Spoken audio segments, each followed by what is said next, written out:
The Woman in White, Part 1. The story told by Walter Hartwright. 1. A meeting by moonlight. It was the last day of July. The long, hot summer was coming to an end, and I was feeling ill and depressed. I was also short of money, so I had little chance of escaping from the dusty London streets, and would have to spend the autumn economically between my rooms in the city and my mother's house. My mother and my sister Sarah lived in a cottage in Hampstead in the northern suburbs, and I usually went to see them twice a week. This evening I arrived at the gate of the cottage just as it was starting to get dark. I had hardly rung the bell before the door was opened violently, and my Italian friend, Professor Pesca, rushed out to greet me. Pesca was a language teacher who had left Italy for political reasons and made his home in England. He was a strange, excitable little man who was always trying to be more English than the English. I had met him from time to time when he was teaching in the same houses as I was, and then one day I met him by chance in Brighton. We agreed to go for a swim together in the sea. He was very enthusiastic, and it never for a moment occurred to me that he did not know how to swim. Fortunately, when he suddenly sank to the bottom, I was able to dive down and save him. From that day on, he was my grateful friend, and that evening he showed his gratitude to me in a way that changed my whole life. "Now, my good friends," he said, when we were all in my mother's sitting room, "I have some wonderful news for you. I have been asked by my employer to recommend a drawing teacher for a post with a rich family in the north of England. And who do you think I have recommended? The best drawing teacher in the world, Mr. Walter Hartwright." "My dear Pesca, how good you are to Walter!" exclaimed my mother. "How kind, how generous you are!" As for myself, although I was certainly grateful for his kindness, I still felt strangely depressed. I thanked him warmly, however, and asked to see the conditions. The note he gave me said that a qualified drawing teacher was wanted by Mr. Frederick Fairley of Limmeridge House, Cumberland, to teach his 2 young nieces for a period of at least 4 months. The teacher was to live at Limmeridge House as a gentleman and receive £4 a week. Letters to show he was of good character would be required. The position was certainly an attractive one, and I could not understand why I felt so little enthusiasm for it. However, since my mother and sister thought it was a great opportunity, and I had no wish to hurt Pesca's feelings, I agreed to apply for the job. The next morning I sent my letters of recommendation to the professor's employer, and 4 days later I heard that Mr. Fairley accepted my services and requested me to start for Cumberland immediately. I arranged to leave the next day, and in the evening I walked to Hampstead to say goodbye to my mother and Sarah. When I left them at midnight, a full moon was shining in a dark blue starless sky, and the air was soft and warm. I decided to take the long route home and walk across Hampstead Heath before joining the road into the centre of the city. After a while, I came to a crossroads and turned onto the London road. I was lost in my own thoughts, wondering about the 2 young ladies in Cumberland, when suddenly my heart seemed to stop beating. A hand had touched my shoulder from behind. I turned at once, my hand tightening on my walking stick. There, as if it had dropped from the sky, stood the figure of a woman, dressed from head to foot in white clothes. I was too surprised to speak. "Is that the road into London?" she said. I looked at her carefully. It was then nearly 1 o'clock. All I could see in the moonlight was a young, colourless face, large, sad eyes, and light brown hair. Her manner was quiet and self-controlled. What sort of woman she was, and why she was out so late alone, I could not guess. But there was nothing evil about her. Indeed, a kind of sad innocence seemed to come from her. "Did you hear me?" she said, quietly and rapidly. "Yes," I replied. "That's the road. Please excuse me. I was rather surprised by your sudden appearance." "You don't suspect me of doing anything wrong, do you?" "No, no. Seeing you so suddenly gave me a shock, that's all." "I heard you coming," she said, "and hid behind those trees to see what sort of man you were before I risked speaking. May I trust you?" Her eyes searched my face anxiously. Her loneliness and helplessness were so obvious that I felt great sympathy for her. "Tell me how I can help you," I said, "and if I can, I will." "Oh, thank you, thank you. You're very kind." Her voice trembled a little as she spoke. "I don't know London at all. Can I get a cab or a carriage at this time of night? Could you show me where to get one? And will you promise not to interfere with me? I have a friend in London who will be glad to receive me. I want nothing else. Will you promise?" She looked nervously up and down the road and then back at me. How could I refuse? Her fear and confusion were painful to see. "Will you promise?" she repeated. "Yes." We set off together towards the centre of London. It was like a dream, walking along that familiar road with so strange and so mysterious a companion at my side. "Do you know any men of the rank of baronet in London?" she asked suddenly. There was a note of suspicion in the strange question, and when I said I knew no baronets, she seemed relieved. I questioned her further, and she murmured that she had been cruelly used by a baronet she would not name. She told me she came from Hampshire and asked if I lived in London. I explained that I did, but that I was leaving for Cumberland the next day. "Cumberland," she repeated softly. "Ah, I wish I was going there too. I was once happy in Cumberland, in Limmeridge village.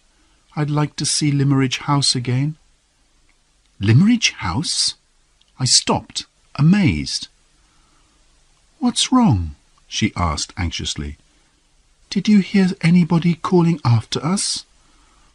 No, it's just that I heard the name of Limmeridge House very recently." "Do you know somebody there?" "I did once," she said, "but Mrs. Fairley is dead, and her husband is dead, and their little girl may be married and gone away." Perhaps she would have told me more, but just at that moment we saw a cab. I stopped it, and she quickly got in. "Please," I said, "let me see you safely to your friend's house." No, she cried. "I'm quite safe, and you must let me go. Remember your promise. But thank you. Oh, thank you." She caught my hand in hers, kissed it, and pushed it away. The cab disappeared into the black shadows on the road, and the woman in white had gone. 10 minutes later I was still on the same road, thinking uneasily about the whole adventure, when I heard wheels behind me. An open carriage with 2 men in it passed me, then stopped when they saw a policeman walking further down the street. "Officer," cried one of the men, "have you seen a woman pass this way? A woman in white clothes?" "No, sir. Why? What has she done?" "Done? She has escaped from my asylum." An asylum? But the woman had not seemed mad to me. Nervous and a little strange, perhaps, but not mad. What had I done? Had I helped a woman wrongly in prison to escape? Or had I failed to protect a sick person who might come to harm? These disturbing thoughts kept me awake all night after I had got back to my rooms, until at last it was time to leave London and set out for Cumberland. My travelling instructions directed me to Carlisle, and then to change trains for Limmeridge. However, because of a long delay, I missed my connection and did not get to Limmeridge till past 10. A servant, in rather a bad temper, was waiting for me at the station with a carriage, and when I arrived at Limmeridge House, everyone had gone to bed. I was shown to my room, and when I at last put out the candle, I thought to myself, what shall I see in my dreams tonight? The woman in white, or the unknown inhabitants of this Cumberland house?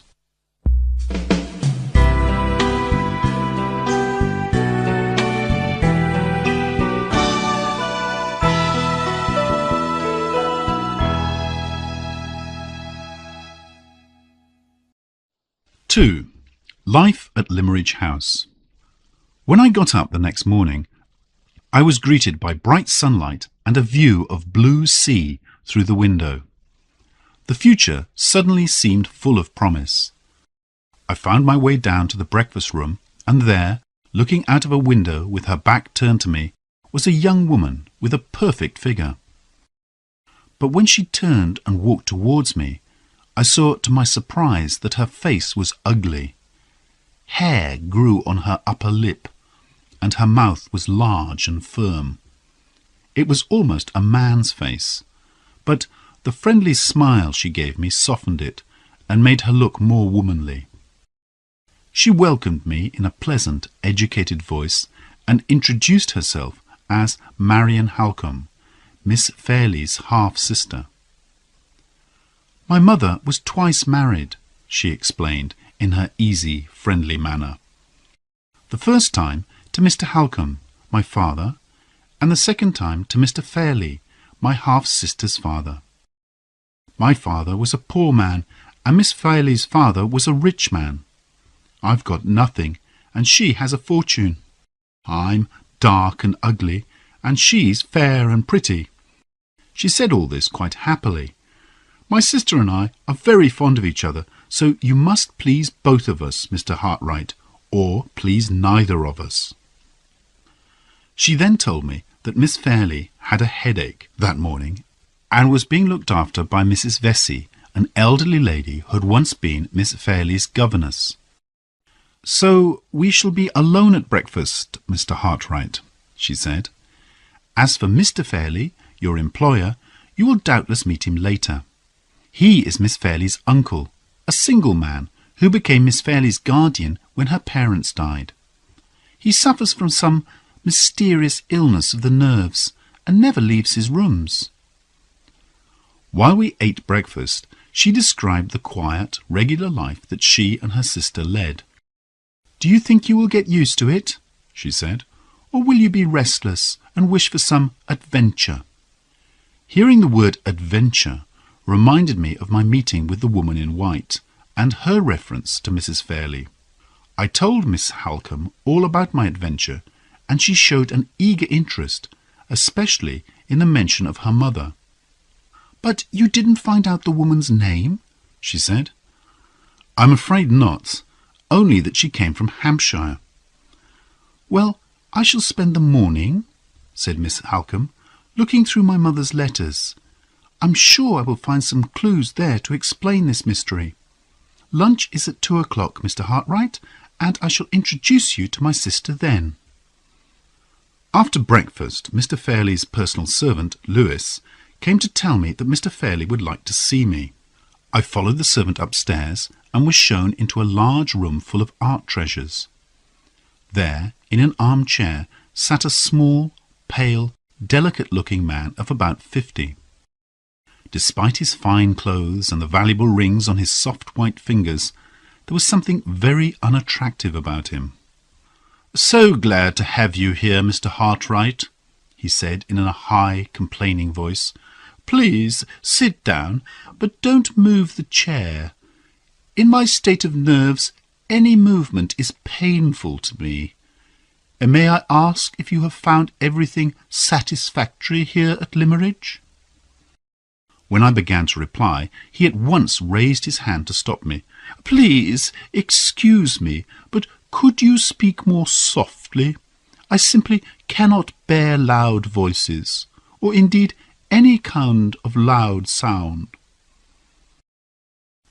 The interview did not last long, as Mr. Fairley quickly lost interest in it. He informed me that the ladies would make all the arrangements for their drawing lessons. "I suffer so much from my nerves, Mr. Hartright," he said. "Do you mind ringing the bell for Lewis?" "Thank you. Good morning." With great relief, I left the room and spent the rest of the morning looking forward to lunchtime, where I would be introduced to Miss Fairley. At 2 o'clock I entered the dining room and found Miss Halcombe seated at the table with a rather fat lady who smiled all the time. This, I discovered, was Mrs. Vesey. We started eating, and before long we had finished lunch, with still no signs of Miss Fairley. Miss Halcombe noticed my frequent glances at the door. "I understand you, Mr. Hartright," she said. "You're wondering about your other student. Well, she has got over her headache, but did not want any lunch. If you will follow me, I think we can find her somewhere in the garden." We walked out together along a path through the garden until we came to a pretty summer house. Inside I could see a young lady standing near a table, looking out at the view and turning the pages of a little drawing book. This was Miss Laura Fairley. How can I describe her? How can I separate this moment from all that has happened since then? In a drawing I later made of her, she appears as a light, youthful figure wearing a simple white and blue striped dress and a summer hat. Her hair is light brown, almost gold, and she has eyes that are clear and blue, with a look of truth in them. They give her whole face such a charm that it is difficult to notice each individual feature. The delicate, though not perfectly straight nose, the sweet, sensitive mouth. The life and beauty of her face lies in her eyes.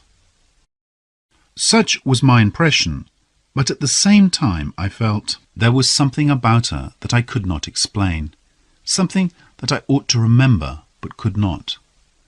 In fact, I was thinking about this so much that I could hardly answer when she greeted me. Miss Halcombe, believing I was shy, quickly said, "Look at your perfect student," and she pointed at the sketches. "She has already started work before your lessons have begun. You must show them to Mr. Hartright, Laura, when we go for a drive." Miss Fairley laughed with bright good humour. "I hope he will give his true opinion of them and not just say something to please me," she said. "May I inquire why you say that?" I asked. "Because I shall believe all that you tell me," she answered simply. In those few words she gave me the key to her own trusting, truthful character. Later we went for our promised drive, but I must confess that I was far more interested in Miss Fairley's conversation than her sketches. I soon realized I was behaving more like a guest than a drawing teacher, and when I was on my own again, I felt uneasy and dissatisfied with myself.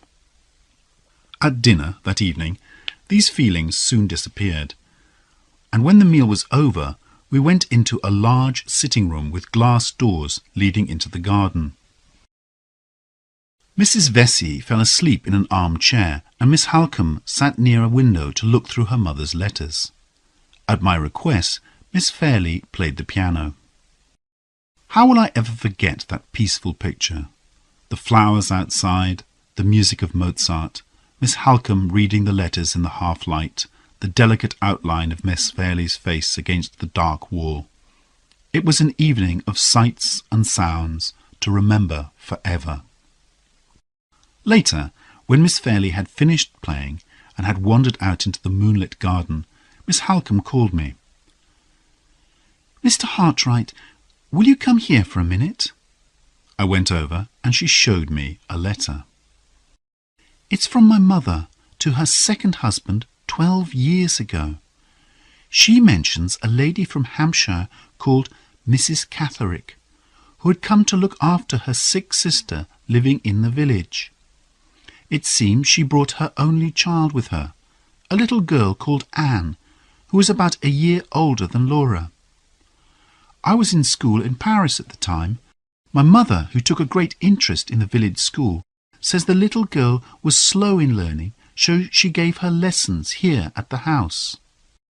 She also gave her some of Laura's white dresses and white hats, saying she looked better in white than any other colour. She says that little Anne Catherick was so grateful and loved her so much that one day she kissed her hand and said, "I'll always wear white as long as I live. It will help me to remember you." Miss Halcombe stopped and looked at me. "Did the woman you met that night seem young enough to be 22 or 23? "Yes, Miss Halcombe, as young as that." "And was she dressed from head to foot all in white?" "All in white." From where I sat, I could see Miss Fairley walking in the garden, and the whiteness of her dress in the moonlight suddenly made my heart beat faster. "Now listen to what my mother says at the end of the letter," Miss Halcombe continued. "It will surprise you. She says that perhaps the real reason for her liking little Anne Catherick so much was that she looked exactly like—" Before she could finish, I jumped up.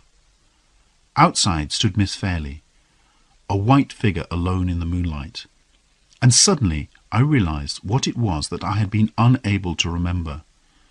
It was the extraordinary likeness between Miss Laura Fairley and the runaway from the asylum, the woman in white.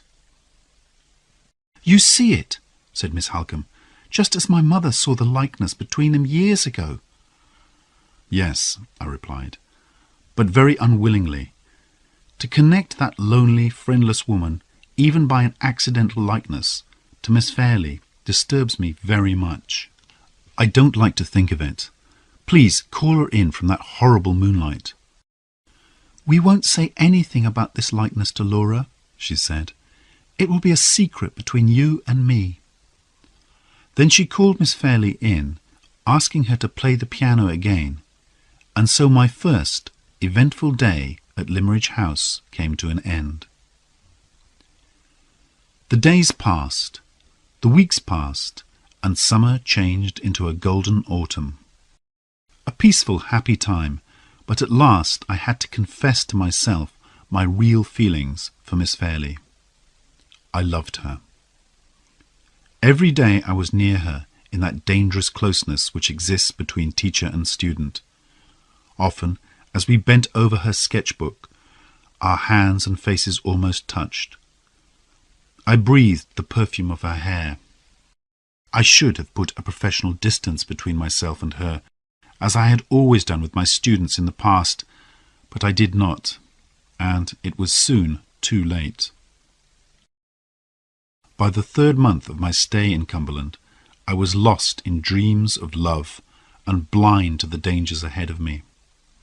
Then the first warning finally came, from her. In the space of one night, she changed towards me. There was a sudden nervous distance and a kind of sadness in her attitude. The pain I felt at that moment is beyond description. But I knew then that she had changed because she had suddenly discovered not only my feelings, but her own as well. This change was also reflected in Miss Halcombe, who said nothing unusual to me, but who had developed a new habit of always watching me. This new and awful situation continued for some time until, on a Thursday, near the end of the 3rd month, I was at last rescued by the sensible and courageous Miss Halcombe. "Have you got a moment for me?" she asked after breakfast. "Shall we go into the garden?" We walked to the summer house and went inside. Miss Halcombe turned to me. "Mr. Hartwright, what I have to say to you, I can say here. Now, I know that you are a good man who always acts correctly. Your story about that unhappy woman in London proves that. As your friend, I must tell you that I have discovered your feelings for my sister Laura. Although you have done nothing wrong, except show weakness, I must tell you to leave Limmeridge House before any harm is done. And there is something else I must tell you, which will also give you pain. Will you shake hands with your friend Marian Halcombe first?" She spoke with such kindness that I shook her hand. "You must leave because Laura Fairley is to be married." The last word went like a bullet to my heart. I turned white. I felt cold. With one word, all my hopes disappeared. "You must put an end to your feelings here, where you first met her. I will hide nothing from you. She's not marrying for love, but because of a promise she made to her father just before he died. The man she is to marry arrives here next Monday." "Let me go today," I said bitterly. "The sooner the better." "No, not today. That would look strange. Wait till tomorrow, after the post has arrived. Say to Mr. Fairley that you have received bad news and must return to London." "I will follow your advice, Miss Halcombe," I said sadly. "But may I ask who the gentleman engaged to Miss Fairley is?" "A rich man from Hampshire." Hampshire? Again a connection with Anne Catherick. "And his name?" I asked, as calmly as I could. "Sir Percival Glyde." "Sir." I remembered Anne Catherick's suspicious questions about baronets, and my voice shook a little as I asked, "Is he a baronet?" She paused for a moment, then answered, "Yes, a baronet."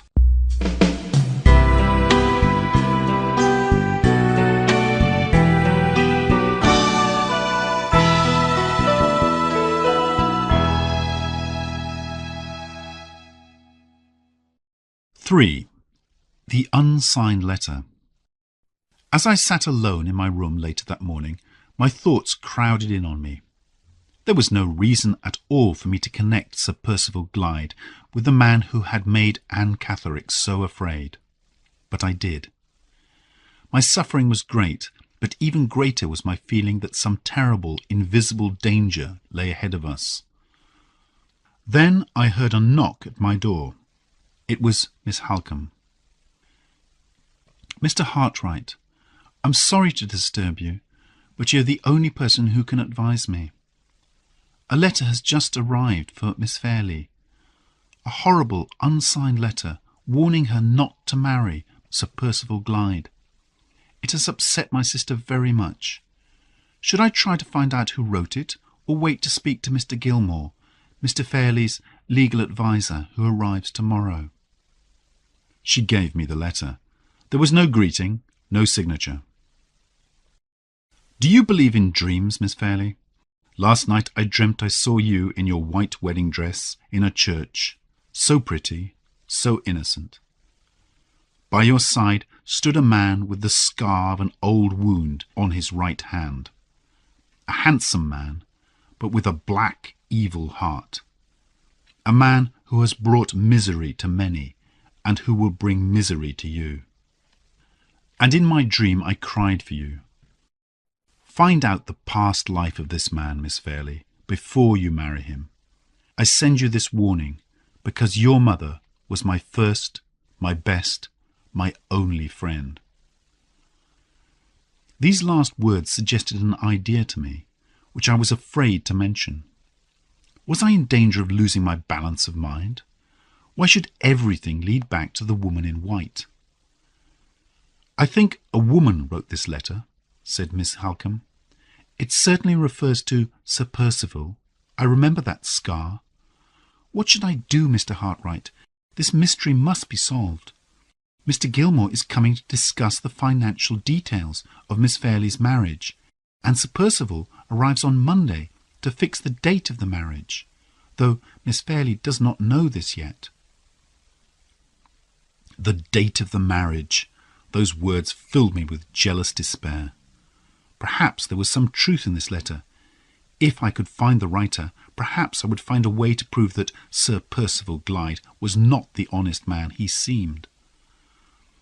I think we should begin inquiries at once, I said. The longer we delay, the harder it will be to find out anything.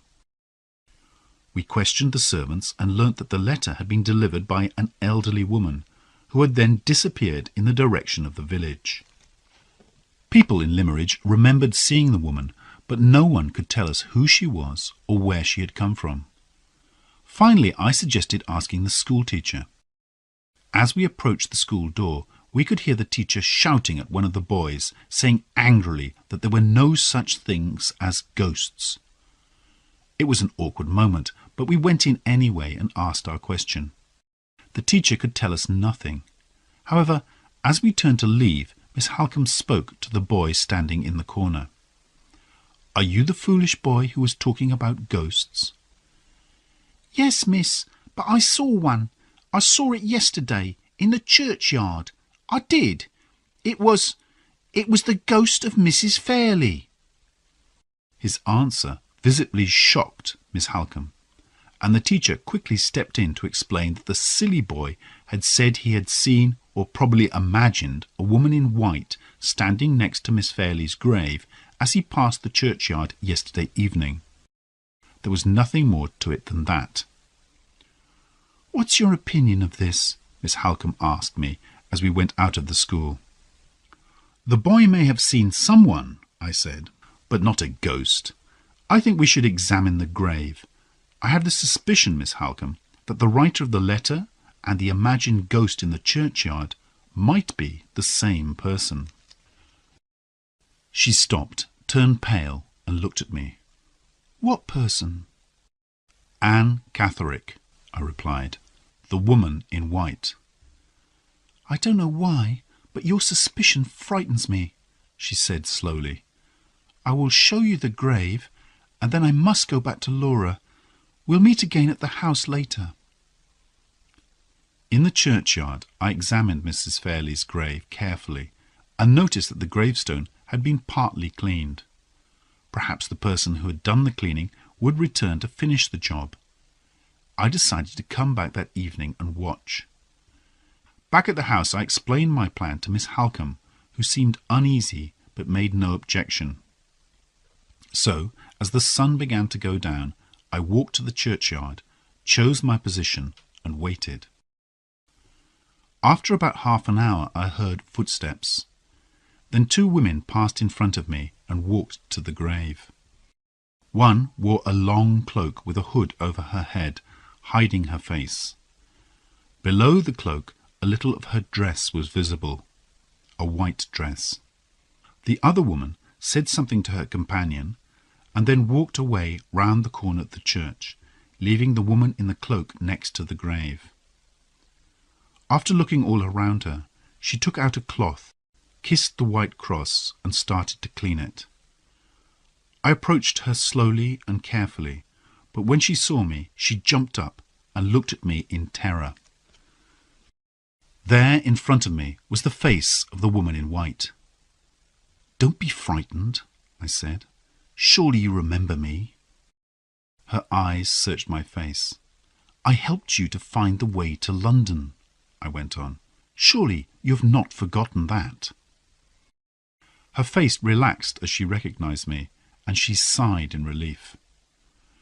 Before this, I had seen her likeness in Miss Fairley. Now I saw Miss Fairley's likeness in her, except that Miss Fairley's delicate beauty was missing from this tired face, and I could not help thinking that if ever sorrow and suffering fell on Miss Fairley, then, and only then, they would be the living reflections of one another. It was a horrible thought. Gently, I began to question her.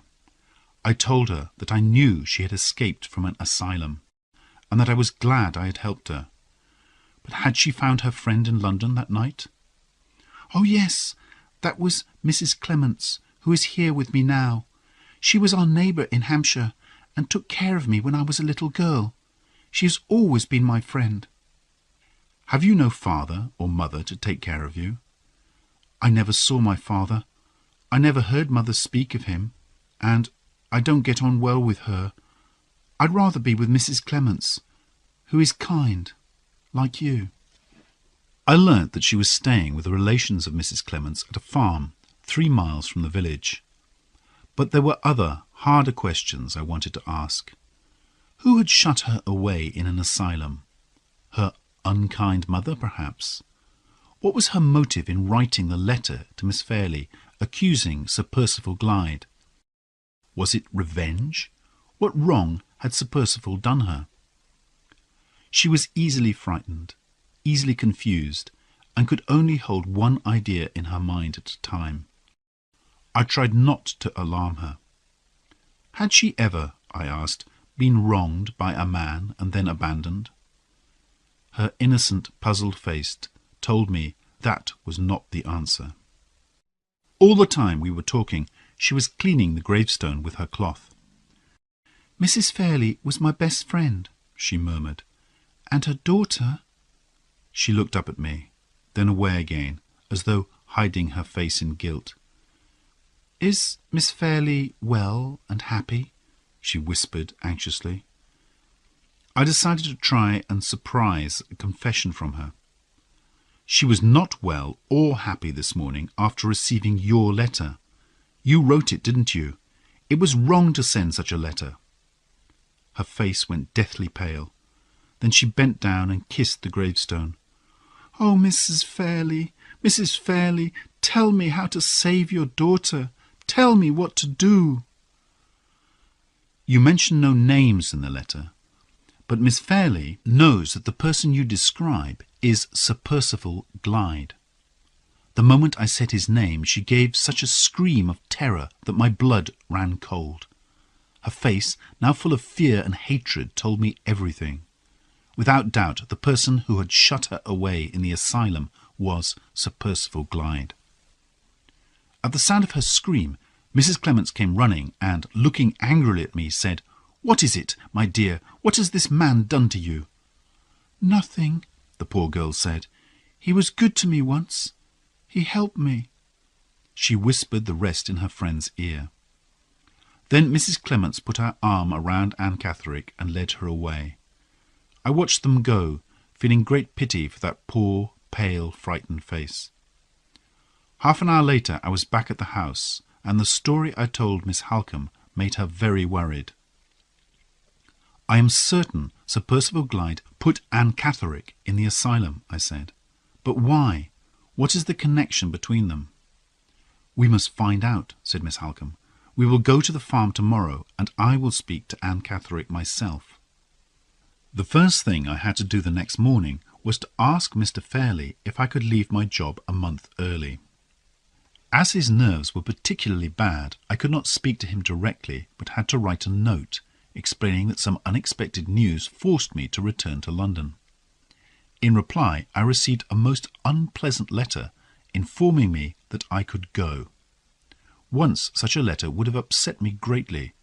Now I no longer cared. Later, Miss Halcombe and I walked to the farm, and Miss Halcombe went in while I waited nearby. To my surprise, she returned after only a few minutes. "Does Anne Catherick refuse to see you?" I asked. "Anne Catherick has gone," replied Miss Halcombe. "She left this morning with Mrs. Clements. The farmer's wife, Mrs. Todd, has no idea why they left or where they went. She just said that Anne Catherick had been disturbed after reading something in the local newspaper a couple of days ago. I looked at the paper and saw that it mentioned Laura's future wedding. Then Mrs. Todd said that Anne Catherick fainted last night, apparently in shock at something mentioned by one of the servant girls from our house, who was visiting the farm on her evening off." We hurried back to the house to question the servant girl. Miss Halcombe asked her if she had mentioned Sir Percival Glyde's name while at the farm. "Oh, yes," the girl replied. "I said he was coming on Monday." At that moment a cab arrived, and Mr. Gilmore, the family friend and legal adviser, got out. He was an elderly man, pleasant-looking and neatly dressed. Miss Halcombe introduced me, and then went away to discuss family matters with him. I wandered out into the garden. My time at Limmeridge House was nearly at an end, and I wanted to say a last goodbye to the places where I had so often walked with Miss Fairley in the dream time of my happiness and my love. But the autumn day was grey and damp, and those golden memories were already fading. As I returned to the house, I met Mr. Gilmore. "Ah, Mr. Hartright," he said, "Miss Halcombe has told me how helpful you have been about this strange letter received by Miss Fairley. I want you to know that the investigation is now in my safe hands. I have written to Sir Percival Glyde's lawyer in London, and I'm sure we will receive a satisfactory explanation." "I'm afraid I'm not so sure as you," was my reply. "Well, well," said Mr. Gilmore, "we will wait for events." At dinner that evening, my last dinner at Limmeridge House, it was a hard battle to keep my self-control. I saw that it was not easy for Miss Fairley either. She gave me her hand as she had done in happier days, but her fingers trembled and her face was pale. Mr. Gilmore kept the conversation going, and afterwards we went into the sitting-room as usual. Miss Fairley sat at the piano. "Shall I play some of those pieces by Mozart that you like? Will you sit in your old chair near me?" she asked nervously. "As it is my last night, I will," I answered. "I'm very sorry you are going," she said, almost in a whisper. "I shall remember those kind words, Miss Fairley, long after tomorrow has gone," I replied. "Don't speak about tomorrow." Then she played, and at last it was time to say good night. The next morning I found Miss Halcombe and Miss Fairley waiting for me downstairs. When I began to speak, Miss Fairley turned and hurried from the room. I tried to control my voice, but could only say, "Will you write to me, Miss Halcombe?" She took both my hands in hers, and her face grew beautiful with the force of her generosity and pity. "Of course I will, Walter. Goodbye, and God bless you." She left, and a few seconds later Miss Fairley returned holding something. It was her own sketch of the summer house where we had first met. With tears in her eyes she offered it to me. "To remind you," she whispered. My own tears fell as I kissed her hand, then I turned to go. She sank into a chair, her head dropped on her arms. At that moment I knew that Laura Fairley loved me too. But it was over. We were separated.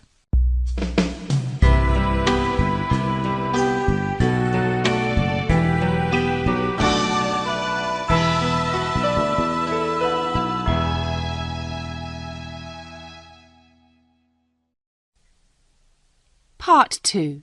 The story told by Marion Halcombe. 4. Arrangements for a marriage. It was a sad day when Walter Hartright left us. Laura stayed in her room all day, and I felt sad and depressed. Poor Mr. Gilmore must have had a dull time, and the next morning, when Laura reappeared looking pale and ill, I thought he seemed rather anxious about her. I was anxious too. Laura is such a sensitive and loving person that it was no surprise to me to find that she had grown fond of Walter. Indeed, I have grown fond of him myself. But I honestly believe that time will cure Laura of these feelings. 2 days after Walter left, Sir Percival Glyde arrived. He is 45 years old, but seems younger. He is handsome, and only a little bald, has perfect manners, and is pleasant, agreeable, and respectful. I really must try to like him. In the afternoon, while Laura was out of the room, Sir Percival referred to Anne Catherick's letter. "I read Mr. Gilmore's letter to my lawyer," he said, "and I want to give you a full explanation. Mrs. Catherick, you see, worked for me and my family for many years. Her marriage was unfortunate in that her husband deserted her, and her only child, a girl, became mentally ill and needed to be put in an asylum. So, in recognition of Mrs. Catherick's services, I agreed to pay the expenses of a private asylum for the girl. Unfortunately, the girl discovered this, and consequently developed a hatred for me. She recently escaped from the asylum, and I'm sure she wrote this letter because of her hatred for me. It's all very sad." Mr. Gilmore found this explanation perfectly satisfactory, and said so. He then looked at me for agreement, but I was struggling with a sense of unease that I could not explain, and hesitated before answering. Sir Percival noticed this at once. "May I beg you, Miss Halcombe," he said politely, "to write to Mrs. Catherick to ask if these facts are true?" I did not want to agree to this, but how could I refuse, without making the situation even more embarrassing than it already was? So I went to the desk, wrote a note, and gave it to him. Without looking at it, he put it in an envelope and wrote the address. "Now that is done," he said, "may I ask if Anne Catherick spoke to Miss Fairley or to you?" "No, she spoke to nobody except Mr. Hartwright," I replied. "Ah, yes, the drawing teacher," he said thoughtfully. "And did you discover where Anne Catherick was staying?" I described the farm to him. "It is my duty to try to find her," he continued. "Tomorrow I will go to this farm and make inquiries." Soon afterwards he left to go up to his room. That evening and the next day Sir Percival took every opportunity to bring Laura into the conversation, but she hardly took any notice. He went to the farm to make his inquiries about Anne Catherick, but learnt nothing. Then on Wednesday a letter came from Mrs. Catherick, a short, business-like letter, thanking me for my note, and saying that everything Sir Percival had told me was completely correct. Why did I still have doubts? This surely was enough proof for anyone, but how I wished that Walter Hartwright had been there to give his opinion. At Sir Percival's request, I now had to give Laura his explanation of Anne Catherick's letter. She listened quietly and showed no emotion, but I noticed that on the table near her hand was the little book of Hartwright's drawings. I also had to tell her that the reason for Sir Percival's visit was to fix the day of their marriage. "I'm afraid he will ask you to decide quite soon, Laura." "Oh, no, Marion, I can't do that," she said. "Please ask him, beg him to allow me more time. I promised to give him a final answer before the end of the year, but not yet, please, not yet." Sir Percival agreed to this request, and when Mr. Gilmore heard about it, he arranged to have a private talk with Laura. "I have to return to London tomorrow," he said to me, "and I need to discuss the financial side of this marriage with Miss Fairley before I go.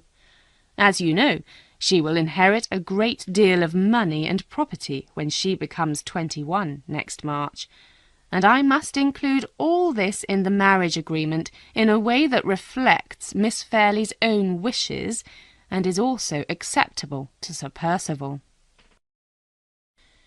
He had the meeting with Laura the next morning, and in the afternoon he left for London, looking rather sad and thoughtful. Wondering what had been said, I hurried up to Laura's room. "Oh, Marion, come in," she said. "I need to talk to you." "What is it, Laura? Is it about the marriage agreement?" "No, I couldn't even bear to discuss that with Mr. Gilmore. I'm ashamed to say that all I could do was cry. He was very kind and good, Marion, and he said that he would look after everything for me. No, what I wanted to tell you was this. I cannot bear the situation any longer. I must end it." Her eyes were bright, and she spoke with great energy. I began to feel alarmed. "What do you wish to do, Laura darling? Do you want to be released from your promise to marry Sir Percival?" "No," she said simply. "I cannot break my promise to my father. But I want to tell the truth, and I will confess to Sir Percival that I love someone else." "Laura, he has no right to know that," I said in amazement. "I cannot deceive him," she said. "I have thought it over carefully. After I have told him, let him do as he wishes." I looked into her innocent, loving eyes and could say nothing. I just put my arms around her, trying not to cry myself. "May I speak to him tomorrow in your presence, Marian?" I held her tight and agreed, though I was not sure I was doing the right thing. Indeed, I was not sure of anything.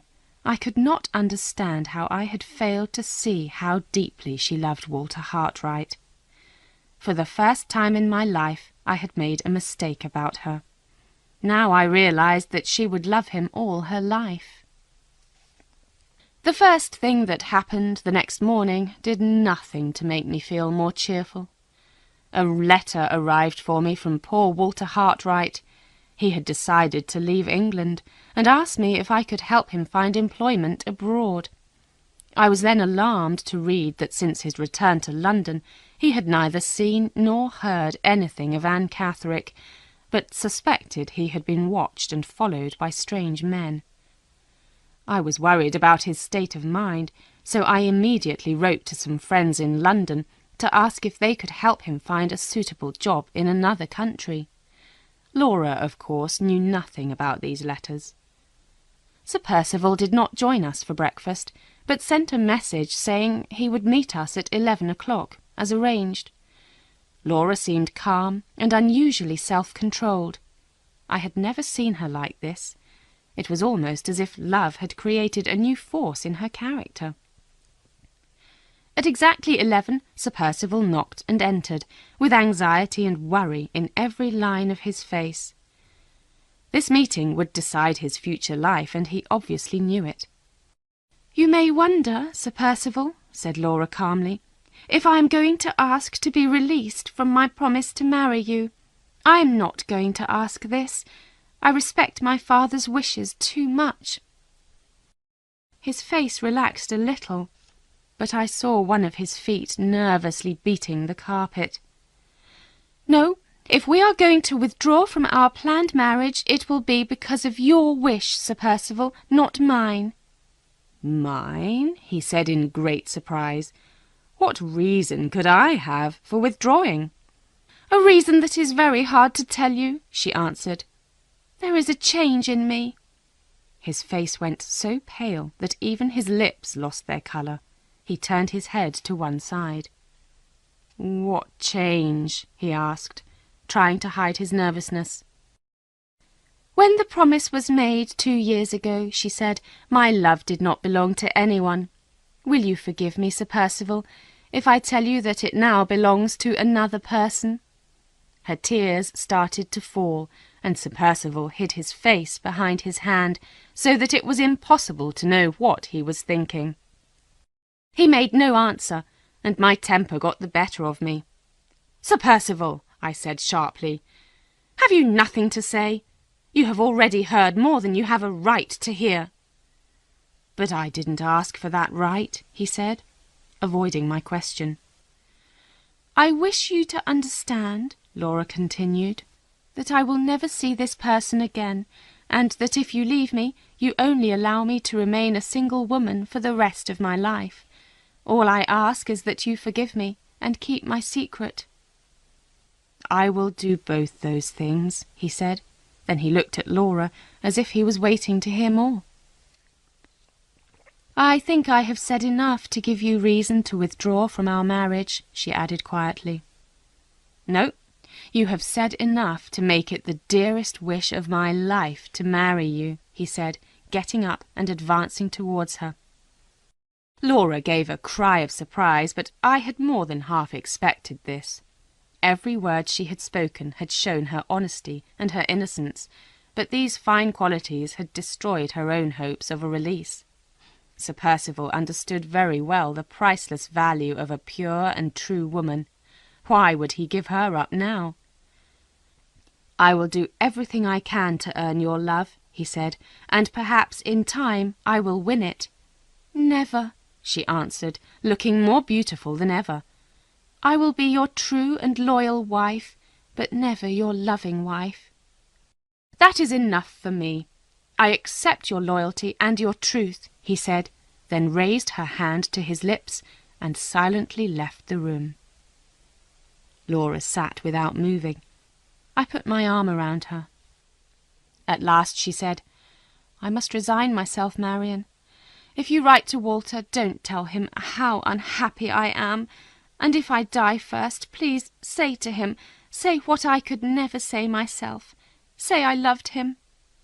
Then she threw herself on the sofa and cried as if her heart was breaking, until at last she fell asleep. In the days that followed, it seemed that nothing could prevent this miserable marriage from taking place. I tried to make Laura change her mind, but she was determined to keep her promise and to do her duty. Mr. Fairley was, of course, very happy that the family worry was now at an end, and suggested that the sooner his niece got married, the better. This made me very angry, but when I told Laura, I was surprised by her calm reply. "My uncle is right. I have caused trouble and anxiety to everyone. Let Sir Percival decide on the day for our marriage." Sir Percival was delighted by this news, and he then left to prepare for the bride's reception at his house in Hampshire. I thought that a change would do Laura good, so I arranged for us both to go and stay with some friends in Yorkshire. She passively agreed with my idea. I also wrote to Mr. Gilmore, telling him this marriage would now take place. The next day I received a letter from Walter Hartwright, saying that my friends had got him a job on an expedition to Central America. He was going to be the artist for the expedition. He was leaving on the 21st of November and would be away for 6 months. I could only hope that this was for the best. Laura and I then departed for Yorkshire, but after only 9 days there we received a letter from Mr. Fairley, calling us back to Limmeridge immediately. What could this mean, I wondered. I found out as soon as we arrived. Mr. Fairley and Sir Percival had agreed on the 22nd of December for the wedding, provided that Laura also agreed. Would I please persuade her, said Mr. Fairley. His nerves were much too bad to talk to her himself. I also found our old friend Mr. Gilmore, who had come to talk to Mr. Fairley about the marriage agreement. He was leaving that day, and was anxious to speak to me alone before he left. "I am not at all happy about the financial arrangements in the agreement, Miss Halcombe," he said, "but there is nothing I can do about it. I know how fond you are of your sister, and I think you ought to know why I am concerned. As you will know," he went on, "there are 3 parts to Miss Fairley's inheritance. Firstly, on Mr. Fairley's death, she will inherit the Limmeridge property and land, and the income from it. If she dies childless, this property will go to a cousin, but the income from it will go to her husband during his lifetime. If she has a son, everything, property and income, will go to the son. No problems there. Secondly, when Miss Fairley reaches the age of 21 next March, she will receive the income from £10,000. This £10,000 will go to her Aunt Eleanor if Miss Fairley dies before her aunt, which is not very likely. The reason Miss Fairley's father did not leave the £10,000 to his sister Eleanor on his death was that he disapproved strongly of her marriage to a foreigner, even though the man was an Italian nobleman, Count Fosco. "Yes, Laura has told me about that," I said. "Well," Mr. Gilmore went on, "there are no problems there either. But the 3rd part of Miss Fairley's inheritance is more difficult. Next March she will also inherit £20,000, which will be her own money completely. If she dies before her husband, the income from the £20,000 will go to Sir Percival for his lifetime, and the capital will go to their children. If there are no children to inherit the capital, Miss Fairley can choose relations and friends to inherit the money when she dies. That's what I proposed, but Sir Percival's lawyer did not accept it. He insists that if Sir Percival survives his wife, and there are no children, Sir Percival should receive the capital. In that case, nothing will go to any other member of the family, including you, Miss Halcombe." Mr. Gilmore sighed deeply. I protested strongly. I tried every argument I could, but nothing would change the lawyer's mind. I've discovered, you see, that Sir Percival is always in debt and always in need of cash. My last effort has been to come here to try and persuade Mr. Fairley to oppose this demand from Sir Percival's lawyer. I am sorry to say I have not succeeded. Mr. Fairley wishes to avoid all responsibility for his niece's marriage arrangements. He says that his niece will not die before Sir Percival anyway, so what is there to worry about?